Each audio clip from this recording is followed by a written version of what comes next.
नमो नमः विद्यार्थी मित्रांनो, मागील भागामध्ये आपण वर्णानाम संवाद हा घटक अभ्यासलो. या पाठामध्ये आपण अक्षरांची ओळख कसे करायचे हे आपण शिकलो. तसेच त्या पाठामध्ये स्वर किती व व्यंजन किती हे आपण मागील भागामध्ये शिकलो. त्याच्या खाली जो भाषा अभ्यास दिलेला होता त्याचाही आपण अभ्यास केलेला आहोत.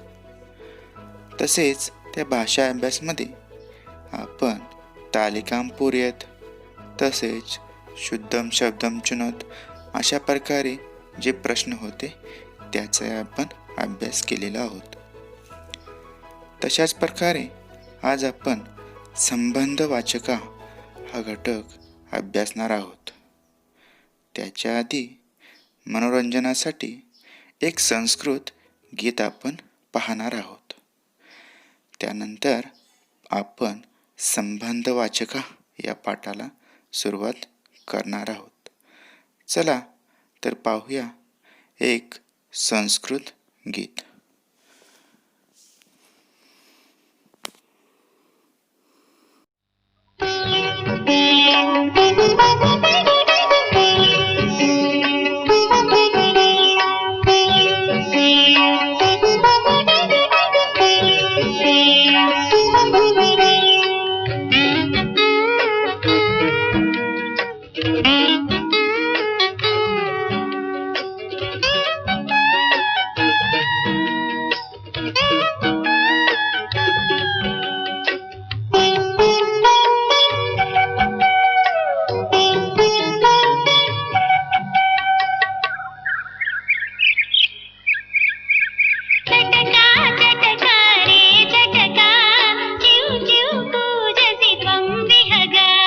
चटका चटका रे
तिलकं स्वीकुरु पिबरे नीरं त्वं पुनरपि रटचिं चिं चिं दोषय मां कुरु मधुरालापं दोषय मां कुरु मधुरालापं पाठय मामपि तव भाषां पाठय मामपि तव भाषां चटका चटका रे चटका चिं चिं पूजसि त्वं विहगा चटका चटका रे चटका चिं चिं चिं पूजसि त्वं विहगा चटका चटका रे चटका चिं चिं पूजसि त्वं विहगा चटका चटका रे चटका चिं चिं पूजसि त्वं विहगा चटका चटका रे चटका चिं चिं पूजसि त्वं विहगा. आज आपण बघणार आहोत 8वा धडा संबंध वाचका हा 8.1. ओके, सो असं तुमचं पेज आहे, पेज नंबर 22 पुस्तकाचं. ज्यांच्याकडे पुस्तकं नाही आहे त्यांनी प्लीज बालभारतीवरून पुस्तकं डाउनलोड करा. ओके, कारण जोपर्यंत तुमच्याकडे पुस्तकं नसतील, काही मटेरियल नसेल, तर तुम्हाला संस्कृत भाषा शिकण्याला थोडीफार कठीण होऊन जाईल. ओके, सो बघा, संबंध वाचका हा मध्ये तुम्हाला पहिली गोष्ट म्हणजे तुम्हाला तुमचं जे 8वीचं पुस्तक बनलेलं आहे ते खूप व्यवस्थित पद्धतीने बनलेला आहे. एक एक धडा तुम्हाला व्याकरणाचा एक एक भाग शिकवतो. तसा हा जो 8वा धडा आहे 8.1 संबंध वाचक हा तुम्हाला षष्ठी विभक्ती शिकवतो. त्याच्यामुळे इथे तुम्ही पुस्तकामध्ये लिहून ठेवा की षष्ठी विभक्ती, म्हणजे तुम्हाला माइंडमध्ये एखादी गोष्ट लक्षात राहील की संबंध वाचक म्हणजे आपल्याला षष्ठी विभक्ती कशी वापरायची असते ते आपल्याला शिकवतं. Okay, got it. आता संबंध वाचका म्हणजे षष्ठी विभक्तीत नेहमी काही ना काही संबंध दाखवते, रिलेशनशिप दाखवते. ओके, आता आपण बघूया कशा पद्धतीने ते दाखवते. आता इथे तुम्हाला एका बॉक्समध्ये दशरथ, रावण, धृतराष्ट्र, राम, भीम अशी नावं आहेत आणि मध्ये तुम्हाला पिता आणि पुत्र दिलेला आहे. म्हणजे तुम्हाला माहिती आहे की एका बॉक्समध्ये पिता आहेत आणि एका बॉक्समध्ये पुत्र आहेत. आता तुम्हाला माहिती आहे हा तुम्हाला ॲरो दिसतोय म्हणजे हा काय पिताचा आहे आणि हे सगळे पुत्र आहेत. आता पिता आणि पुत्र यांचा एकमेकांशी संबंध असतो की नाही, रिलेशन असतं वडिलांचं मुलाबरोबर, मुलाचं वडिलांसोबत. तर आता इथे संबंध आला आणि षष्ठी विभक्ती आपल्याला कधी वापरायची असते, जेव्हा कुठे संबंध असतो. ठीक आहे, भरपूर मुलं काय करतात बिचारे, तक्ते पाठ करतात, सगळं पाठ करतात, पण त्यांना अप्लायच करता येत नाही की कसं ओळखायचं, मला तर माहितीच नाही. सगळे तक्ते पाठ आहेत पण त्यांना अप्लाय येत नाही करता. ओके, त्याच्यामुळे ह्या व्हिडिओ खूप आवर्जून आणि व्यवस्थित बघा जेणेकरून तुम्हाला त्यांचा उपयोग करता येईल. आता इथे बघा पहिलं काय दिले, कस्य पुत्र राम. तुम्हाला पहिला प्रश्न विचारलाय की कस्य म्हणजे कोणाचा. ओके, नेहमी अजून एक गोष्ट लक्षात ठेवा, षष्ठी विभक्तीचे जे प्रत्यय असतात ते मराठीत तुम्हाला माहिती आहेत, चा, ची आणि चे. त्याच्यामुळे तुम्ही मराठीत भाषांतर जेव्हा कराल तेव्हा तुम्हाला हे लक्षात ठेवायचं आहे, चाची चे. तर इथे मी प्रश्न विचारला बघा, कस्य पुत्र राम. राम कोणाचा मुलगा आहे. कोणाचा म्हटलं म्हणजे तुमचं इथे चा आलेला आहे. ओके, हा चा आला म्हणजे तुम्हाला लगेच कळलं पाहिजे की चाचीचे मधला चा आला म्हणजे इथे मला षष्ठी विभक्तीच वापरायची आहे. ओके, समजलं तुम्हाला. किंवा जर तुम्हाला म्हणायचं असेल की नाही बाबा आम्हाला मराठीतून नाही, आम्हाला संस्कृतमधूनच कळलं पाहिजे, तरी तेही सुद्धा सोपं आहे. बघा, कस्य, कस्य म्हणजे सिय आलेला आहे आणि देवची षष्ठी विभक्ती जर तुम्ही बघितले तर तुम्हाला कळेल तिथे देवस्य येतं, म्हणजे सिंह हा येतो शब्द. मग जिथे जिथे सिंह हा शब्द असेल तिथे तिथे षष्ठी विभक्तीच असते. ही दुसरी ट्रिक. दोन्ही ट्रिक तुम्हाला कळाल्या. मराठीतून बघायचं असेल तर तुम्ही ट्रान्सलेट करायचं आणि चाचीचे असेल तर तुम्हाला समजायचं की तिथे षष्ठी आहे. संस्कृतमध्येच तुम्हाला लगेच बघायचं असेल तर जिथे सिंह वड असेल कस्य तर तिथे षष्ठी विभक्ती असते, अस्य. ओके, आता वाक्य समजून घेऊया. पहिला प्रश्न आहे कस्य पुत्र राम. राम कोणाचा मुलगा आहे. त्याचं उत्तर काय देणार तुम्ही, दशरथाचा. ओके, मग परत दशरथाचा बोलताय तुम्ही म्हणजे चा म्हणजे तिथे तुम्हाला दशरथाला तुम्हाला षष्ठी विभक्ती लावायची. ओके, कळलेलं आहे तुम्हाला. मग तुम्ही उत्तर लिहिताना काय म्हणणार, दशरथस्य पुत्र राम. दशरथाचा पुत्र राम. ओके, आणि राम तुम्हाला माहिती आहे विसर्ग का देत आहे, कारण देवह प्रमाणे चालतोय. पुत्रहला विसर्ग का देत आहेत, 2 डॉट का देत आहेत, कारण ते सुद्धा पुल्लिंग शब्द आहेत आणि ते देवह प्रमाणे चालतात, म्हणून पुत्र राम असं झालेलं आहे. इथपर्यंत कळलेलं आहे तुम्हाला. नाही कळलं तर आपल्याला कळून जाईल, कारण आपल्याला पूर्ण हे तेच बघायचं आहे. ओके, त्याच्यामुळे हळूहळू समजेल. ओके, पेशन्स ठेवा. पुढे जाऊया. आता हाच प्रश्न मी उलट्या पद्धतीने विचारते. सेकंड लाईनमध्ये, कस्य पिता दशरथः.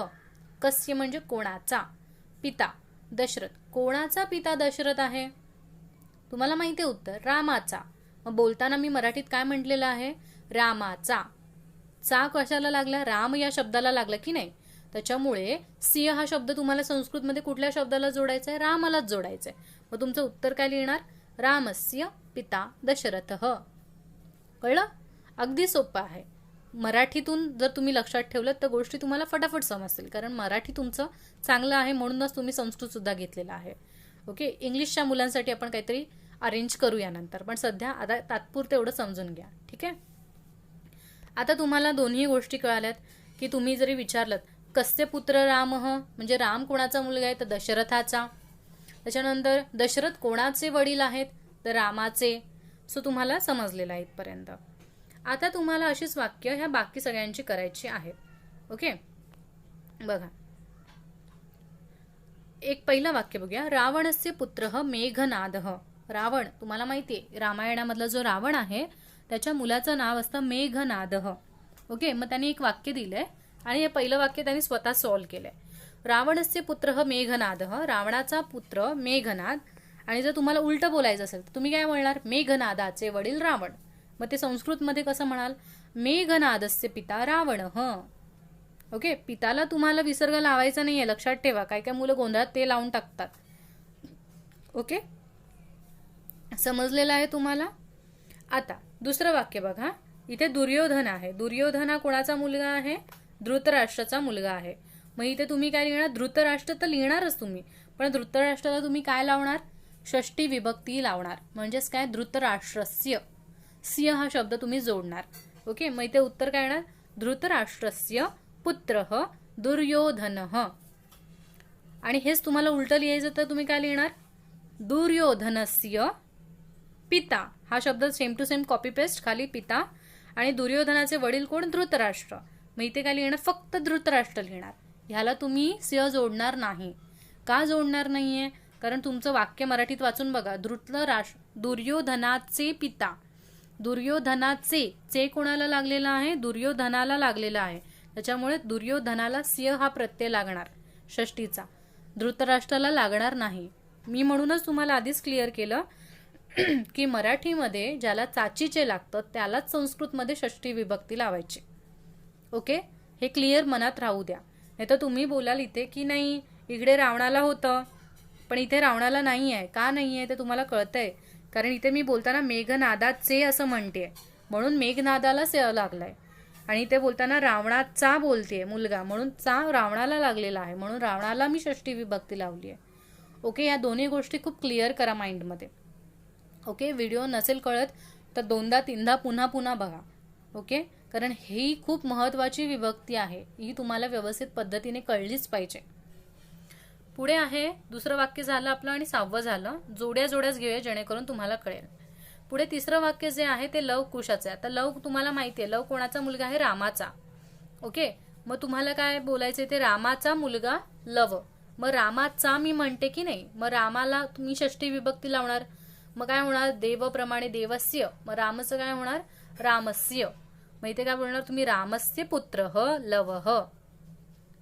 ओके, रामस्य पुत्रः लवः. आता मला उलट बोलायचं वाक्य की लवाचे वडील राम. आता लवाचे झालं, लवला च प्रत्यय लागले की नाही. ओके, चाचीचे कोणाला लागले? लवला लागले. मग लवला मी काय जोडणार? स्य जोडणार. मग इथे काय होणार? लवस्य पिता रामः. काय होणार? लवस्य पिता रामः.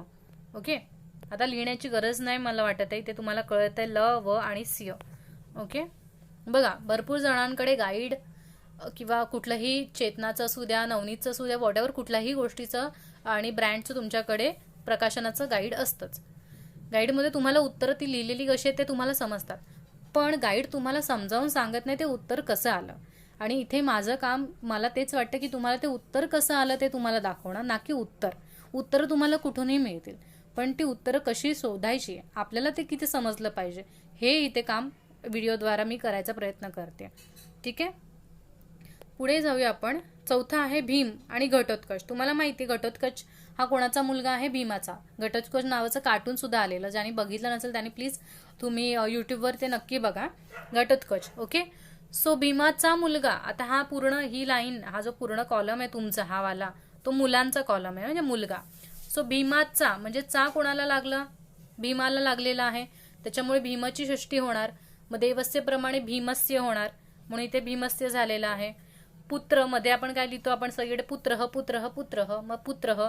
आणि घटोत्कच ॲज इट इज घटोत्कच लिहिणार तुम्ही. ठीक आहे, समजलं? आता मला उलटं बोलायचंय. घटोत्कचाचे वडील कोण? भीम. आता घटोत्कचाचे म्हटलं मी, चे कोणाला लागलं? घटोत्कचाला लागलं. मग इथे काय येणार? इथे काय लिहिणार तुम्ही लिहिताना? ह्या इथे 8व्यावर काय लिहिणार? घटोत्कचस्य. काय लिहिणार? हा सेम टू सेम शब्द लिहायचा, विसर्ग काढायचा आणि फक्त त्याला काय लावायचं? स्य हा प्रत्यय जोडायचा. मग काय झालं? घटोत्कचस्य पिता भीमः. ओके, कळलेलं आहे? अशा प्रकारे तुमची ही ऍक्टिव्हिटी संपलेली आहे इथपर्यंत. आता पुढे अजून एक तुम्हाला अजून प्रॅक्टिससाठी दिलेलं आहे की हे जे आहेत ते पुस्तकं आहेत. ओके, आणि हे जे आहेत त्यांचे लिहिणारे कवी आहेत. मग पहिलं पुस्तक आहे रामायण, दुसरं महाभारत, तिसरं रघुवंशम आणि चौथं आहे गीत गोविंदम.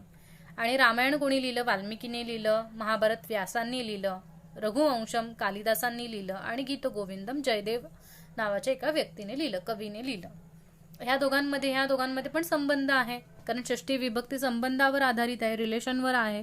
त्याच्यामुळे म्हणजे पुस्तक आणि कवीचं रिलेशन असतंच की नाही, त्याच्यामुळे इथे आपल्याला षष्टी विभक्ती आहे. आता बघा, पहिलं वाक्य त्यांनी सॉल्व्ह करून दिलेलंच आहे तुम्हाला एक्झाम्पलसाठी. रामायणस्य कवीही वाल्मिकीही, म्हणजे रामायणाचे कवी वाल्मिकी आहेत. आता बघा, मी मराठीत बोलतानाच काय म्हणते? रामायणाचे. चे कुठे लागलेला आहे? रामायण या शब्दाला लागलेला आहे. त्याच्यामुळे षष्टी होणार तर कोणाची होता? रामायणाची होणार, म्हणून रामायणस्य झालेला आहे तिथे. ओके, समजलेलं आहे तुम्हाला? आता सेकंड आहे महाभारताचे कवी व्यास, असं मला म्हणायचंय. तर महाभारताचे चे कशाला लागलेला आहे? महाभारताला लागलेला आहे. ओके, त्याच्यामुळे महाभारतालाच काय लिहिणार तुम्ही? देवस्य प्रमाणे महाभारतस्य कवीही व्यासः. आता बाकी उरलेल्यांचं तुम्ही करू शकता, एकदम सोपं. रघुवंशाचे कवी कालिदास, मग चे कोणाला लागलं? रघुवंशाला लागलं. ओके, मग तुम्ही काय करणार? रघुवंशस्य कवीही कालिदासः. गीत गोविंदाचे कवी जयदेव आहेत, मग तुम्ही काय बोलणार? गीत गोविंदस्य कवीही जयदेवः. ओके, म्हणजे तुम्हाला समजतंय की हा जो म शेवटी आहे तो निघून जातोय आणि त्याच्या जागी काय येतो? स्य येतोय. सो आता आपण बघूया स्त्रीलिंगी नामं काय आहेत. इथे एका कॉलममध्ये सगळ्या बायकांची नावं आहेत आणि दुसऱ्या कॉलममध्ये त्यांच्या नवऱ्यांची नावं आहेत, म्हणजे पती आणि पत्नी असं 2 बॉक्स आहे. ओके, सो बघा, जेव्हा आपण पुल्लिंगी बघत होतो, म्हणजे वरील आपण तक्ते बघितले राम वगैरे दशरथ, तिथे आपण फक्त पुल्लिंग म्हणजे देवस्य शब्द वापरला देवप्रमाणे. पण इथे तुमचा कुठला शब्द चालू होतोय? स्त्रीलिंग शब्द चालू होतो. आणि स्त्रीलिंगी शब्द हा कशाप्रमाणे चालतो? तर माला आणि नदीप्रमाणे चालतो. ठीक आहे, सो मालाचं काय होतं? मालयाहा होतं. ठीक आहे, आणि रुक्मिणीचं काय होतं? म्हणजे नदीचं काय होतं? तर नद्याहा होतं. सो तुम्हाला त्याप्रमाणे ही रूपे चालवायची आहेत. आता इथे पहिलं दिलेलं आहे बघा, पहिलं वाक्य काय? कस्य पत्नी सीता, म्हणजे कोणाची पत्नी सीता? तर उत्तर काय देता तुम्ही देताना? की रामाची पत्नी सीता. ओके, सो ज्याला चाचीची लागतं तिथेच आपल्याला संस्कृतमधलं षष्टी विभक्ती वापरायचं आहे. आता इथे मी प्रश्न विचारले कस्य. ओके, म्हणजे त्याचं उत्तर तुम्हाला माहिती आहे की काय आहे? राम आहे, आणि राम पुल्लिंग आहे, म्हणून कस्यचं सुद्धा आपण पुल्लिंग शब्द वापरलेला आहे. ठीक आहे, आणि रामाची म्हटलंय त्याच्यामुळे ची रामाला लागलेला आहे, त्याच्यामुळे रामस्य झालेला आहे. आता दुसरा लाईन बघूया आपण. कस्याहा पतीही रामः. आता इथे कोणाचा पती राम असं विचारलेलं आहे. आता त्याचं उत्तर येणार आहे सीता. सीता हा तुमचा फिमेल वर्ड आहे, स्त्रीलिंगी शब्द, त्याच्यामुळे प्रश्न विचारताना सुद्धा तुम्हाला कस्याहा असा स्त्रीलिंगी शब्दच वापरायचा आहे. तुम्ही कस्य वापरू शकत नाही. ओके, ही गोष्ट खूप महत्त्वाची, लक्षात ठेवा. ओके, कस्याहा पतीही राम, कोणाचा पती राम? तर तुम्हाला माहिती आहे सीतेचा. आता सीता हा मालाप्रमाणे चालणार आणि मालाचं माल याहा होतं, तसंच सीतेचं काय होणार? सीता याहा होणार. ओके, माला याहा, तर इथे काय होणार सीता याहा. ओके, सीतास्य असं नाही होणार इथे. ओके, ही गोष्ट खूप महत्त्वाची आहे, तर तुम्ही ती गोष्ट नक्की लक्षात ठेवा. त्याचप्रमाणे आपण जसं सीताचं सीता याहा केलं, तसं आता इथे उर्मिला आणि लक्ष्मणाची जोडी आहे. लक्ष्मण म्हणजे राम लक्ष्मण मधला लक्ष्मण, त्याच्या बायकोचं नाव असतं उर्मिला. ओके, तर इथे जर सीताचं सीता याहा झालंय, तर उर्मिलेचं पण काय होणार इथे उर्मिला या, उर्मिलाचं काय होणार इथे उर्मिला याहा. ओके, पूर्णपणे उर्मिला शब्द लिहायचा. जसा इथे सीता शब्द पूर्ण लिहिलेला आहे, त्याच्यानंतर याहा असं त्याला लावलेलं आहे षष्टी विभक्तीचं प्रत्यय. तसंच उर्मिला याहा. ओके, असं होणार उर्मिला याहा पतीही लक्ष्मणः. ओके, दुसरं वाक्य बघा, इथे रमा आणि माधव हे सुद्धा नवरा बायको आहेत, तर इथे पण काय होणार रमा याहा. काय होणार इथे र मा या हा. अगदी सोपं आहे. आता इथे पार्वती आहे, पार्वतीमध्ये ती आहे म्हणजे तो नदीप्रमाणे चालणार, तर नदीचं नद्याहा होतं षष्टी विभक्ती. तसंच इथे पार्वतीचं काय होणार मग पार्वत्याहा होणार. रुक्मिणी सुद्धा काय आहे इकारांत शब्द नदीप्रमाणे, म्हणून इथे पण काय येणार रुक्मिण्याहा असा शब्द तयार होणार. ओके, एकदम लॉजिकल आहे, ते तुम्हाला पटापट समजेल. रुक्मिण्याहा असा शब्द तयार होईल. आता तुम्हाला हे 1 2 3 4 कळालेले आहेत. आता आपण 5 6 7 8 हे नंबर बघूया इकडचे वाले. ठीक आहे, सो डॅश पत्नी उर्मिला. हा, ओके, कोणाची पत्नी उर्मिला आहे लक्ष्मणाची. ओके, इथे उत्तर तुम्हाला लगेच समजते ना, डॅश पत्नी उर्मिला. हा, आता उर्मिला ही कोणाची पत्नी आहे लक्ष्मणाची, मग लक्ष्मण हा काय आहे पुल्लिंग आहे, त्याच्यामुळे इथे काय उत्तर काय येणार तुम्हाला लक्ष्मणस्य. कारण आपण वरच वाचलंय की पुल्लिंग असेल तर काय लावतो आपण स्य प्रत्यय लावतो देवस्य प्रमाणे. सो इथे तुमचं उत्तर येणार लक्ष्मणस्य. आता इथे डॅश पत्नी डॅश. ओके, आता वरून अंदाज आलेला असेल तुम्हाला की काय लिहायचंय तिथे 6व्यामध्ये. ठीक आहे, डॅश पत्नी डॅश. आता डॅश पत्नी म्हणजे इथे कुठला आहे शब्द, तर ही जोडी कुठली आहे रमा माधवची आहे, त्याच्यामुळे इथे काय येणार सांगा 6व्याचं उत्तर आहे की 6व्याचं उत्तर काय येणार इथे पत्नी विचारलेला आहे. काय विचारलेलं आहे पत्नी. ओके, सो कोणाची पत्नी माधवाची पत्नी. ओके, मग इथे येणार माधवस्य पत्नी रमा. काय येणार माधवस्य पत्नी रमा. त्याच्यानंतर 7व्याचं जे आहे ते बघूया आपण, डॅश पत्नी पार्वती. आता ही पार्वती कोणाची पत्नी आहे शिवाची. ओके, शिव भगवान. सो शिवस्य येणार तिथे शिवस्य, शिवाची म्हणजे शिवस्य पत्नी पार्वती. आणि मग खालचं वाक्य विठ्ठलाची पत्नी रुक्मिणी असं लिहायचं. मग विठ्ठलस्य पत्नी रुक्मिणी अशी तुमची वाक्य इथे बनतात. अगदी सोपी वाक्य आहेत. जर वरचं तुम्ही वाक्य बघितलं तर त्याच पद्धतीने खालचे तिन्ही वाक्य चालतात. ओके, फक्त तुम्हाला एवढंच लक्षात ठेवायचं आहे, जर पुल्लिंगी शब्द आहे तर तुम्हाला स्य लावायचं आहे. ओके, आणि जर स्त्रीलिंगी शब्द आहे तर मालयाहा प्रमाणे तुम्हाला करायचं, नद्याहा प्रमाणे तुम्हाला ते चेंज करायचं आहे. पुल्लिंग स्त्रीलिंग या गोष्टींकडे खूप लक्ष देणं खूप महत्त्वाचं आहे. त्याच्यामुळे बघा कस्य आणि कस्याहा एवढं सुद्धा बदलतं लिंगामुळे, त्याच्यामुळे ह्या सगळ्या गोष्टी लक्षात ठेवायच्या आहेत. आणि अशा प्रकारे आपण षष्टी विभक्ती वापरतोय. पुढे आपण बघतोय तव आणि मम. तव म्हणजे तुझी आणि मम म्हणजे माझी. आता हे दोघं जण बोलत आहेत. सो एषा मम पाठशाला म्हणजे ही माझी पाठशाळा आहे, माझी शाळा आहे. एषा तव पाठशाला आणि ही तुझी पाठशाळा आहे. ओके, एषः मम स्यूतः ही माझी बॅग आहे. एतस्य वर्णः नीलः याचा रंग निळा आहे. वर्ण याचा अर्थ होतो रंग कलर. एतस्य वर्ण नीलः म्हणजे याचा वर्ण म्हणजे याचा रंग निळा आहे. एषा तव कूपी म्हणजे ही तुझी कुपी आहे. कुपी म्हणजे पाण्याची बॉटल. एतस्याः वर्णः रक्तः आणि ह्याचा जो वर्ण आहे याचा जो रंग आहे तो रक्तः आहे. रक्तः म्हणजे रेड. ओके, याचा रंग लाल आहे. आणि बघा याची बॅग जी आहे तिचे निळा कलर आहे म्हणून तिथे लिहिले एतस्य वर्णः नीलः. ओके, अशा प्रकारे तव आणि मम आपण वाक्यामध्ये वापरतो. ओके, आणि तव आणि मम हे काय आहे षष्टी विभक्ती आहेत त्या रूपांची. ओके, म्हणजे अहम आणि त्वम. अहम हे मम जे रूप आहे ते अहमचं आहे आणि त्वम हे काय आहे त्वमचं जे रूप आहे ते तव आहे षष्टी विभक्तीमध्ये. ठीक आहे, आणि हे आपण सर्रास बोलताना वापरतो. पुढे जर ह्याच्यामध्ये आपण बघितलं तर आहे तस्य म्हणजे तुझा आणि तस्याहा म्हणजे पण तुझाच, पण इथे पुल्लिंग आणि स्त्रीलिंग असा दोन्हीचा फरक आहे. आता इथे बघा सह बालकः म्हणजेच काय, सह म्हणजे काय मी सांगितले तुम्हाला तो. सह बालक म्हणजे तो मुलगा, तत् तस्य पुस्तकम, तत् म्हणजे ते, तस्य म्हणजे त्याचे. ओके, बघा चाची चे लागतंय, जिथे जिथे चे येते तुम्हाला, तिथे जिथे जिथे सिंह असा शब्द येतोय तिथे तुम्हाला मराठीमध्ये चा ची चे असंच उत्तर मिळत आहे. ठीक आहे.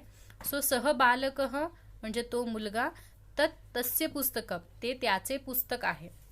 पुस्तकस्य नाम आमोदः, पुस्तकाचे नाव आमोद आहे. बघा इथे परत पुस्तकाचे बोलताना मी बोलते, जर इथे मी चे बोलते तर खाली बघा इथे स्य लिहिलेला येत आहे. ठीक आहे. सा तस्य लेखनी म्हणजेच ती त्याची लेखनी, म्हणजे लेखनी म्हणजे पेन. ओके, ती त्याची लेखनी आहे. इथे परत त्याची मध्ये ची आलेला आहे. तस्यः वर्णः कृष्णः, तस्यः म्हणजे तिचा. ओके, म्हणजे त्या लेखणीचा. ओके, इथे पण तिचा चा आलेला आहे, म्हणजे इथे स्य आलेला म्हणजे चा आलेला आहे. ओके, सो तस्याः वर्णः कृष्णः, तिचा जो वर्ण आहे, रंग आहे तो काय आहे, कृष्णः आहे. कृष्णः म्हणजे काळा आहे. ओके, सो तुम्हाला एक गोष्ट ऑब्झर्वेशन मध्ये ह्या चॅप्टर मध्ये कळली असेल शिकताना, की जिथे जिथे स्य आहे तिथे तिथे मराठीचं चा ची चे असे शब्द येतात. ओके, अशी अक्षरं येतात आणि त्यामुळे तिथे तिथे षष्टी विभक्ती आहे हे आपल्याला समजतं. आणि आपल्याला वापरायचं कसं, की जेव्हा आपण मराठीत एखादं वाक्य बोलताना चाचीचे बोलतो, तिथे संस्कृतमध्ये मला देवप्रमाणे देवस्य आणि मालाप्रमाणे मालायाः, ओके, नदीप्रमाणे नद्याः असं वापरायचं आहे. पुढे जाऊया आपण. आता ही महिला आहे बघा, सा महिला म्हणजे ती महिला, तस्याः शाटिका पिता, तस्याः म्हणजे तिची. ओके, इथे आपण तस्य नाही वापरत आहोत. बघा इथे आपण तस्य वापरत होतो कारण हा पुल्लिंगी शब्द होता. ओके, पण इथे आपण काय वापरतोय, शाटिका ही स्त्रीलिंगी शब्द आहे म्हणून तिथे तस्याः वापरतो. इथे काय होतं, लेखनी ही स्त्रीलिंगी शब्द आहे म्हणून इथे तस्याः वापरलेला आहे आपण. सो पुल्लिंग स्त्रीलिंग हे खूप एकदम सांभाळून विचार करून तुम्ही बघत जा.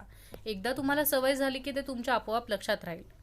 सो सा महिला ती महिला, तस्याः शाटिका पीताः तिची साडी, शाटिका म्हणजे काय साडी, तिची साडी पीता, पीता म्हणजेच काय पिवळ्या रंगाची आहे. तस्या स्यूतः कृष्णः, तिची जी बॅग आहे, तस्याः स्यूतः म्हणजे तिची जी बॅग आहे ती काय आहे, कृष्ण रंगाची आहे, म्हणजेच काय काळ्या रंगाची आहे. ओके, सो अशा प्रकारे तुम्ही बघितलं की षष्टी विभक्ती तुम्ही कुठल्या कुठल्या प्रकारे वापरता, कुठले शब्द तुम्ही संस्कृतमध्ये वापरता, जसं की तस्य, तस्याः. ओके, त्याच्यानंतर आपण कस्य, कस्याः असे शब्द आपण वापरलेले आहेत. सो तुम्हाला इथे कृतीमध्ये काय दिलेलं आहे बघा, छात्रः स्वस्वमीपे तथा च दूरे उपविष्टस्य छात्रस्य नाम कथयति. म्हणजे इथे तुम्हाला ऍक्टिव्हिटी करायची स्कूलमध्ये गेल्यावर, की तुमच्या जवळ एखादा बसलेला मित्र आणि तुमच्या लांब बसलेला एखादा मित्र, छात्र यांची तुम्हाला नावं घ्यायची आहेत. फॉर एक्झाम्पल, आता माझ्या जवळ हरीश नावाचा एखादा मुलगा बसलाय तर मी काय म्हणणार, इथे एतस्य नाम हरीशः, याचे नाव हरीश आहे. आणि सपोज माझ्या बाजूला रमा बसलेली आहे तर मी काय म्हणणार, एतस्याः नाम रमा. ओके, मी एतस्य नाही वापरणार, मी आची मात्रा लावणार कारण मी स्त्रीलिंगी शब्द उच्चारते. ओके, सो ह्या गोष्टी लक्षात ठेवा. अगदी सोपं आहे पुल्लिंग स्त्रीलिंग ओळखणं, की फक्त स्त्रीलिंगामध्ये आची मात्रा जास्त करून लागते. ओके, कारण माला शब्द चालतो त्याच्यामुळे आ साऊंड खूप येतो. सो एतस्य नाम हरीशः, याचे नाव हरीश आहे. एतस्याः नाम रमा, हिचे नाव रमा आहे. ह्या दोघी जवळ आहेत. आता फॉर एक्झाम्पल ते म्हणजे कुठला तरी मुलगा तुमच्यापासून लांब आहे, तुम्ही समजा लास्ट बेंचवर आहेत आणि तो पहिल्या बेंचवर आहे, मग तुम्ही त्याला एतस्य वापरणार का शब्द, नाही वापरणार, तुम्ही तस्य असा शब्द वापरणार कारण तो लांब आहे तुमच्यापासून. या गोष्टी आपण ऑलरेडी आधीच्या चॅप्टरमध्ये डिस्कस केलेल्या आहेत. सो तस्य नाम मकरंदः, त्याचे नाव मकरंद आहे.